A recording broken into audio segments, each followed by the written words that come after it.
Welcome, everybody. This is HealthSparx, my exciting new show that features the brightest entrepreneurs and innovations from the health and technology arena. I am your host, Michael Walsh. Very excited for episode 2. This is a live episode coming to you from Las Colinas, Dallas. Las Colinas, Texas, right outside of Dallas. I said that wrong. Oops.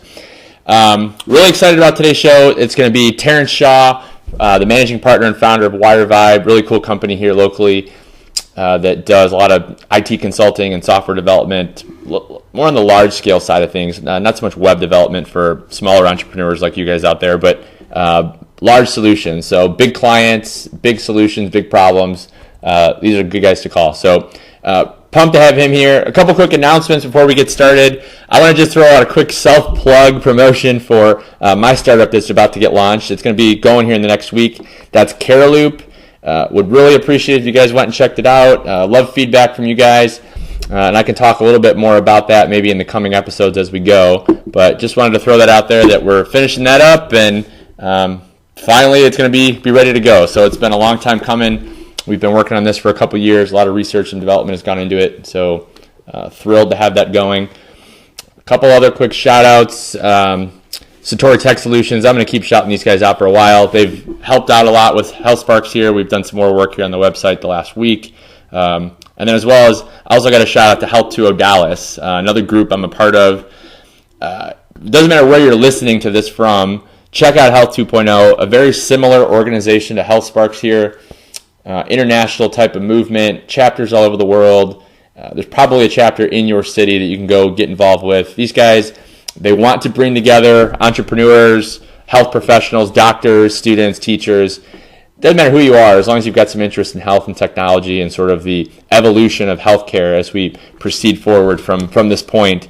This is definitely a group you want to be a part of, so go check them out. We had a great meetup for Health 2.0 Dallas here this past week with the Chief Technology Officer from Fitel, chatting all about care coordination and patient engagement.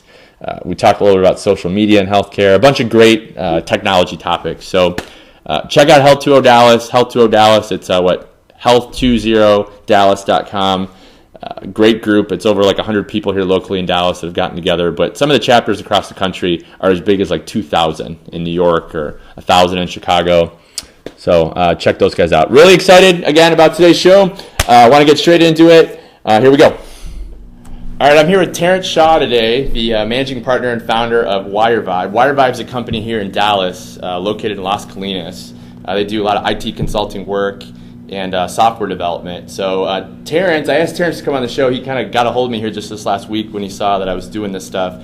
He actually had a really big project here in Dallas for a healthcare provider that I thought it'd be awesome to get on and talk a little bit about, especially for all you providers out there thinking about all the IT challenges you're going to be faced with here in the coming months and years. Terrence and his team, they've been through it here with one of the largest in Dallas, so I thought it'd be good to get some perspective from him. And just, again, he's an entrepreneur. He started up his own shop here in 2007, so I thought it'd be good to kind of get his story involved and talk a little bit about how he came to be involved in his own startup, so that, again, all you guys thinking about starting up your own shop or building a product can kind of understand what he went through to make it all happen. So, Terrence, welcome. All right. Hey, thanks for having me out today, Michael. It's good to be here and talk some technology with you. Yeah. So, tell us, we were just talking here before the show a little bit about you. Yep. So, tell everybody a little bit about your background and kind of how you came to be, here sitting in the seat at WireVibe, making all the decisions. Okay. So, I spent about 15 years in corporate IT. Okay. And so my background is large enterprise corporate IT, and then I moved from that to product development. And so I worked in developing a 25-year-old product, kind of in 95% of Fortune 500 companies, and managed that for a couple of years.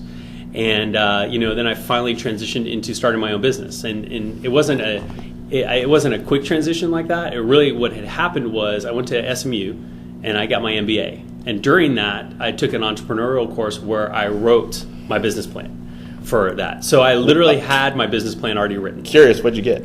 What was your grade? I got an A, right? It's actually, if you go there, at Cox School of Business, they still have my business plan. It's one of the samples. I always laugh at those stories like that. Like Papa John's is my favorite. Yeah. He got like a C or a D. Oh, did he? Business plan. Huge enterprise, and he almost failed his business plan. Right. And so, it was interesting just to go through the process. It's a long, excruciating process so that you do it. Yeah. But I had that for 10 years before I started my business, and I finally had, because I've been in big companies and that I had to plan and think and plan and think and plan and think. And really, entrepreneur is all about just doing it and see what works and adjust. Right. And so it's a completely different mentality. And I had to get rid of some of that corporate out of me to be an entrepreneur and just pick up my business plan and go try things and go start to do things and figure that out. And not everything we did works, right? And that's the biggest thing you've got to get over, is not being afraid to go out and try new things. And you just got to, if it doesn't work, you got to adjust quickly. Yeah, totally. I mean, I had a similar conversation my last episode with Lisa Mackey. Okay. We were talking about, funny, she brought it up, and I'm going to keep bringing this up because I love this story, that she's an English major and ended up being an entrepreneur. Like, it doesn't matter where you came from, what you did, but what does matter is that you're willing to take an idea and try some things and not be afraid to fail at it and make some adjustments along the way. So funny to hear that. I mean, you did kind of come through that channel of studying business a little bit, and studying technology, and you've started a technology firm, but the point being that, you have to be able to just put it out there, see what happens, and go with it, right? Like, that's kind of how it all works. So, all right, so you went to SMU, you said. You had your business plan in hand, but you sort of went the corporate route first. Right. Went through, Sprint, you said, and then, and then Sterling Commerce was now IBM. All right, so the thing that I always like to talk to entrepreneurs about is, what was that one moment, or, I mean, you had the business plan, but what was that one moment where you finally said, enough's enough, I need to go and do this for myself, and I need to kind of put a company together that can deliver this stuff in a better way than, the guy down the street or the guy, in the next state over. Right. So, well, I think my moment was, I had been living in Kansas City, and I've been in Dallas for 10 years. I got transferred to Kansas City for a sprint. I gave it 1 year and up there in Kansas City, and then decided, if I'm not executive, I'm going to quit. So I quit, after 15 years with the company, and moved back down to, or just started coming back down to Dallas. Got a job with Sterling here, and what had happened is my family was still in Kansas City, so I was traveling basically, Monday through Friday. I was down here in Dallas. I was only on home on the weekends, so I had a lot of extra time. And so I think what helped me to get out there and do it was, all of a sudden at 5 o'clock, I was here, and I started networking. I started reconnecting with folks down in Dallas. I started building my network. I started going out. I started talking to people, and it started driving me to get off my duff and get my business plan in action. And I think a lot of it was probably 6 months of talking, the corporate side of me, right? Like, let's have meetings and figure it all out. Right? Yeah, totally. And so a lot of that happened. So it just didn't happen overnight. But I think what happened is I went out and got an office and another office and a laptop and just started, right? I started doing that, and I started, answering RFPs for state government. I started to put proposals together, and I started having people, in these networks start asking me about, could we do this, could we do that? And so I started putting these things together and just started doing it and won a deal.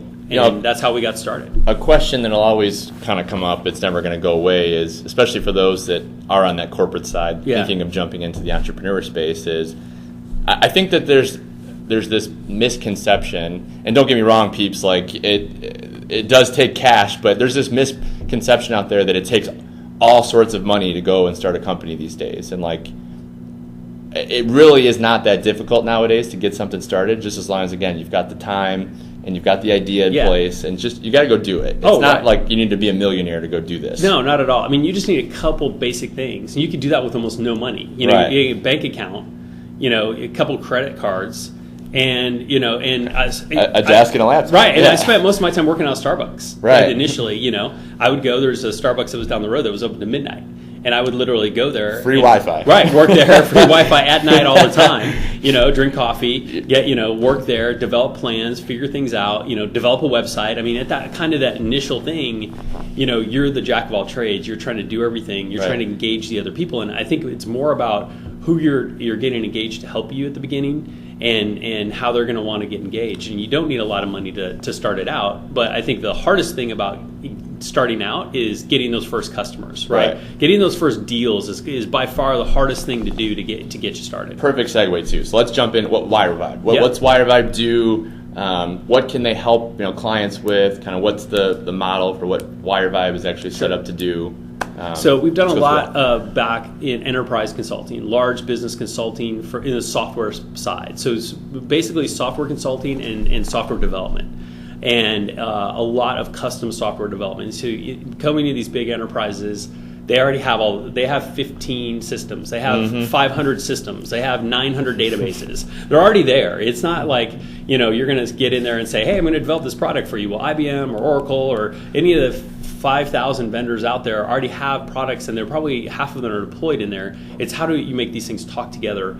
And so we really have a focus around B2B integration and web services and making other products talk with each other in a reusable way. So you're not building point-to-point integrations, you're building services hubs that you can communicate internally and externally in kind of a secure way with the environment. And that's really what we've focused our niche on and tried to build our niche here at WireVibe is helping businesses to become better from a consulting perspective, but the development perspective is all in that integration layer and trying to do that. Sure. Now I'm curious, you guys have been around now for 5-6 years. Yep. What are some of the big projects and clients you guys have worked with, maybe locally and nationally, or any international clients maybe as well? If there are any. Sure. I mean, no international yet. We've done work for State of Hawaii. We've done work for Blockbuster, Sprint, YRC Freight up in Kansas City.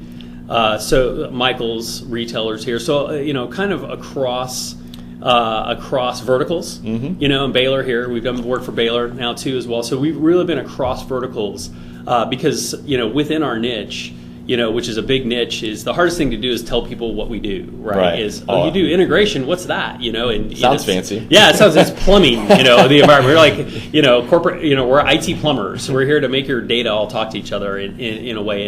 And so we've done other web user interfaces and things like that, and extended for clients. One of our customers is Genghis Grill. We kind of came in and helped clean them up a little bit, cool. and done some of the mid-market customers as well. But really have tried to stay in there and especially in what we do is there's certain products that IBM has, that Oracle has, that all these major companies have, and we'll understand those products as well to be able to understand how to take that. But there's also a custom part of that. And every single one, it gets to where you have to develop the customization for this customer, but you need to do it in a reusable way. So when you walk away, so they can reuse or their organization can support. So most of our work supported by that existing organization. We'll hand that development over to their shop, their IT shop, to be able to manage it. And really, they're looking for us to what's happening and how do I do this? Because my folks may not have all the late up-to-date experience with it. You guys have been on all these other customers. You can go do it and then make sure that my guys are doing it the right way and help teach them as well. Yeah, and Terrence and I here before the show kind of were chatting a little bit about this exact problem, and especially in the IT world, and we sort of compared it to the automobile industry, like with maintenance. How when you pull into a shop to get your oil changed and they tell you that, you need these 3 or 4 other things, and naturally you say okay because you don't want your car to break down, but really at the root of it you say okay because you don't get it. And that's kind of the problem with a lot of clients out there, is they don't even understand the problems they face. And that's a good segue into healthcare, because this plagues healthcare organizations constantly. They don't understand the challenges that they're facing, especially as things change here with healthcare reform and all the big data out there nowadays. And they have to be on point with coordinating with their patients, with their doctors, with everybody who works on the administration. So this was sort of the reason that I got hooked up with Terrence here. We wanted to talk about this big project they did for Baylor. And for those of you who know nothing about Baylor Healthcare, I'm pulling this off the website. They're a full range inpatient, outpatient, rehab, and emergency medical services firm. They own 27 facilities, and they've got 6 short stay hospitals. And just a couple statistics about Baylor: over 21,000 employees. 3,600 licensed beds, $502 million in community benefits for fiscal year 11. I'm pulling these numbers from the website, so it's all the fiscal 12 numbers. One of the best statistics: over 20,000 babies born. That's a great stat for a hospital. So a huge system that Terrence and WireVibe kind of were invited to come in and assess some issues for. So let's talk about Baylor and sort of what the original project was for, and then what you guys sort of helped Baylor accomplish. Okay. Yeah, and I think the key that we try to focus on is deliver small implementation for customers to get them to know that we'll do that. We'll be there. We're going to do what we say. Right. And this is important for us because we try to develop those long-term relationships. In our industry, in software development, there's a million different firms. And everybody will try to tell you they can do it faster, better, cheaper somehow, right? Sure. Yeah. And so we don't really try to focus on faster, better, cheaper because it's all, you can't quantify it in any way. And once you start to get into that, it's hard to compare vendor A and vendor B. I've done this for years and years and you can't really do it. But what we try to do is solve problems. And so one of the problems we had and what we did initially for Baylor was they have these pagers. And we solved the problem of getting rid of the hardware out of their hospital, right? Which sounds easy. It was simple, right? It was, we have these pagers. You come to the hospital, you want to see a patient. Okay. Well, I'm going to give you a pager because that patient may not be ready to see you right now. Right. Your wife may be, undergoing surgery, and so she's going to be out, and you're going to be on a page when you can see your wife, and so they'll give you a pager. And so, what they did is they handed out all these pagers, and there's a lot of problems with those. Sure. And some of those problems are, that runs out of battery if you're there for a long time. Or, hey, I've been here for 3 hours, I'm going to go across the street and get Starbucks and now come you're back. Out of range or well, now something, you're out of range when they page you. Sure, They get lost. And the biggest complaint, which surprised us, that we didn't even know, is they're noisy. You're walking around a hospital, and these pagers are going off everywhere, right? So problematic. We came in, did a small implementation for them in December, and rolled out a system that basically enabled their concierge and the registration, everybody, to accept people's numbers in, and basically be able to text those to their cell phone, right? Because everybody has a smartphone now or some sort of phone that can receive a text message, and it solves a hardware problem because the hospital doesn't have to own the hardware anymore. The hardware is owned and maintained by the individual. If you don't want to give your cell phone number, then come back with us later, right? Come back in an hour. Exactly. We'll tell you if something's changed. So what we found is, and it reduced is that that they can text people and they can use the system from anywhere. So before the concierge had to, from a physical location, there's usually one device to text or page. So they weren't physically constrained by location anyway, because they could basically bring this application up wherever they're at, iPad, computer, wherever, and send a text. And what we did is they asked us to put in default text messages as well. So there's default texts in there as well, so they can just pull it down and it pre-populates a text and it sends it various default text messages depending upon what they want. They can always custom text. They can type in whatever they want for it as well. Right. And it sends that out. And it was a small project, and they worked, and it was solid, and it works, and they've been using it. And so they were able to replace their pagers and see immediate benefit. And that's what I like to do, is come in and do a technology project that shows you immediate return on your investment really quick. Absolutely. And it wasn't huge. We didn't try to do an 18-month implementation. It was a 5-week implementation. It was a small project. We got it off, and then that led to a secondary project and kind of expanding on that and taking it hospital-wide at that point. Yeah, and and I'm just thinking, same thing. There's, I think, a misconception about pagers, and I feel like, right. In an age now where we've got all these great mobile devices out there, you'd think that a lot of these hospitals and healthcare providers would be just like right on top of it, but they're not. Right. Like, again, like we talked about pagers, I'll bet you there's still a good chunk of them out there that are still using these devices, along with their fax machines, and along with a lot of these other devices from the 80s and 90s, where it's like you could just grab a mobile device now and have a secure wireless network throughout the hospital and just use that, as opposed to handing out pagers like you're at a restaurant. Right. Exactly. They were restaurant pagers is what they were. Right. Yeah. It's crazy. Like it seems like it should be that simple. Right. And I think television does a good job of maybe making it seem like it is, like the hospitals are using it, but the reality is that they're not. Right. And I saw a lot of that when I was in the consulting world myself. So, okay, so we started with that project. Baylor then was so happy that they kind of said, okay, well, this is great. Maybe there's some other things you might be able to help us with. Right. And in kind of the second phase that's in development that we're about to launch now is two-way communication. So it's hospital-wide now to cell phones because doctors nowadays don't really read email.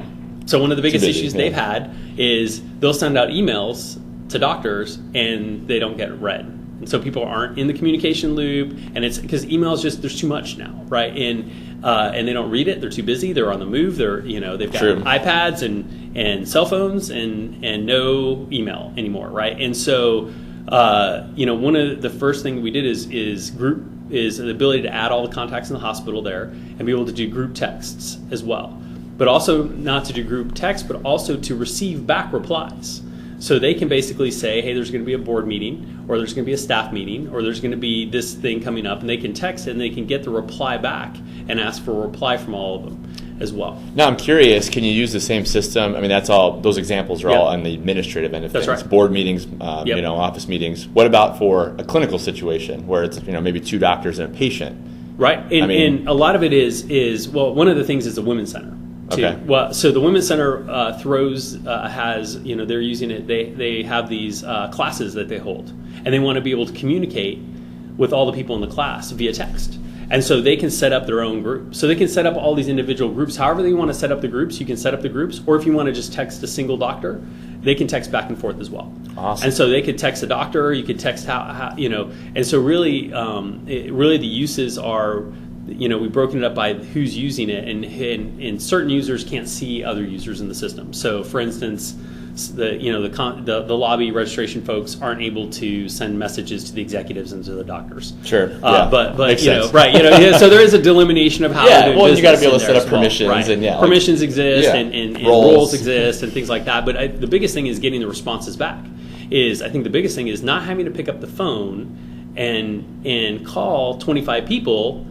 Who generally don't answer anyway, leaving voicemails and continuing to call until you get a response. You can now just get a quick response back, and what we've done is you can send a group text to 20 people. That one text goes to 20 people, and you can aggregate the responses around that text back and be able to see that in one place. Now, for you hospitals or doctors' offices or whoever might be listening, I mean, think about the time that your front office spends leaving voicemails and fielding phone calls, and you're all calling home numbers, right? And leaving voicemails. Whereas if you were to capture a mobile number and use a system like this, you could mass text all of them, like as a reminder of their appointment or whatever it might be, and your front office people can spend their time doing something else as opposed to just like making phone calls. It's simple technology like this. It's not difficult to use probably, not at all. But they can make such a huge difference. And think about down the line as you deliver care, you're able to be more on top of other things because you've got good technology to make it all happen. So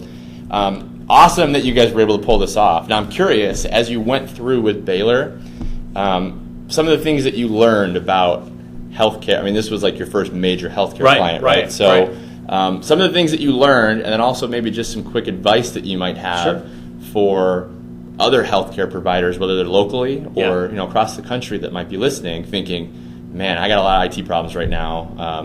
I need some solutions. I need some easy fixes like you're putting together for Baylor. What can I do? So one of the things I think that we did in working with them and doing that is they're not technology savvy. Right. And so they help people. They make people better. And they're very knowledgeable. Sure. But from a software perspective, it's different than using large machines and large equipment and very sophisticated technical devices that are in the hospitals and doctors use. And so one of the things we had to do is ask a lot of questions. And we had to really be a knowledge provider of anticipating what would go wrong. So with our system in this communication, one of the things we did add in was a notification tree, which they didn't ask for, but we went back and started to ask them questions. You're thinking outside the box, right? You just think about how things work in reality, right? Well, I'm a doctor, I have a phone, but I also have an office phone and I have a home phone. And so one of the things we added was a notification tree of, we're going to send a text message to your phone, but then we're also going to roll that to, you can choose to try to find the doctor, do a find me function. Nice. And so if he doesn't respond in text message within 10 minutes, it'll voice dial, and we put voice in there, to voice dial the home phone. Now, they have no idea between voice and data, right? And so one of the things that we had to do is we had to account for that in the design and understand that and say, but you also want to call doctors at their house too, right? Right. That's a landline. You can't assume that phone can take data. Now, probably there's a VoIP service in the hospital that you can get data over, But the landline is just going to be a landline phone at their home. So you really had to talk to them to say, we're going to need to add voice. They're never going to give me that requirement. They're never going to need to tell me that. I have to anticipate this as part of the solution of how does what they want to do and understanding what they want to use this for translate into real world scenarios, and what are those scenarios and what are going to be the impacts for me to translate into the requirements, and then go back and follow back up with them and explain it. And I think that built a lot of confidence in them and us, because they came back and said, oh wow, okay, we didn't think about those things, and we had to explain it a little bit, but they're sharp. I mean, they're sharp people. They get the concepts when you explain it to them. But you can't be at the end of the project where I've seen a lot of IT vendors have issues with, well, you didn't tell me to do that, right? Because they're not. They don't understand that. Right. So, lessons learned being just that a lot of these providers, and not just all sorts of healthcare organizations, it doesn't matter what it is, but a lot of them don't even know kind of the problems that they're facing. That's and right. It takes a third party to sort of sit down and ask some good questions and think about some of the things that they're not thinking about. So really, lesson learned is just that, again, these providers, they got so much on their plate.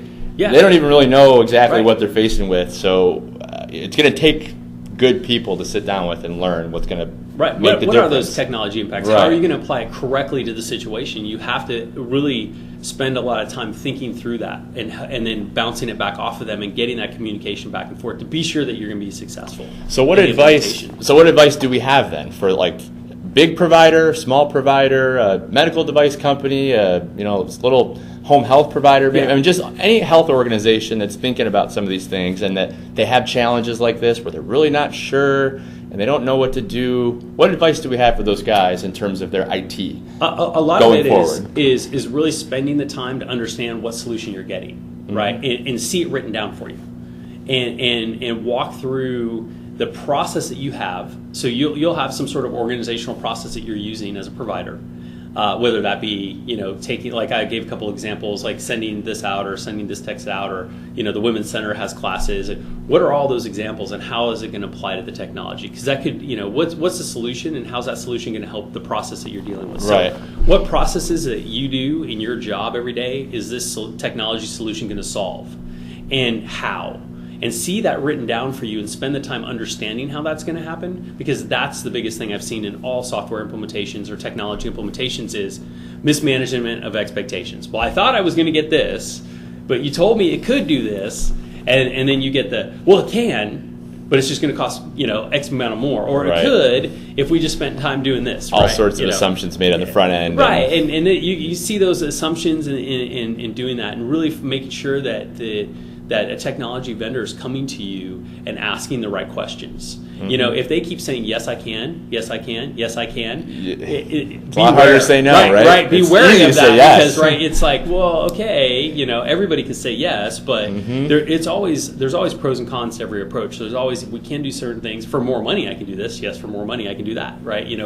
But make sure that they're not just saying, yes, I can. Make sure that they're questioning you about what your process is and how that process works and how that process would align to their solutions. Too many times I've got a solution and I'm walking in and I'm just looking for the right problem. Right? Oh, that sounds like it. Here, our solution will solve the problem. Here we got something for you. Here you go.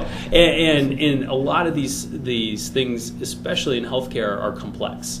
You have a lot of concerns around HIPAA and regulations and compliance and things like this that you have to take into account, and you have to ensure that this process that you're doing is going to maintain over the technology solution you're doing. And so not just the technology solution itself is HIPAA compliant, but that it actually resolves what you need done as an organization. And within compliance as well. Within compliance as well. Right. And it does make it more complex, and it's not an easy problem to solve. So advice being just, again, for all you people out there thinking about health and IT, sit down with whoever's going to be doing this with you and actually map this out. Understand from both sides, both with on your side as a business and their side as a provider of technology consulting or whatever software they're developing. Understand how this is going to work and how it's actually going to affect your day to day, because like Terrence was saying, it's easy to sit here and say, oh yeah, we can do that, we can do that, we can do that, but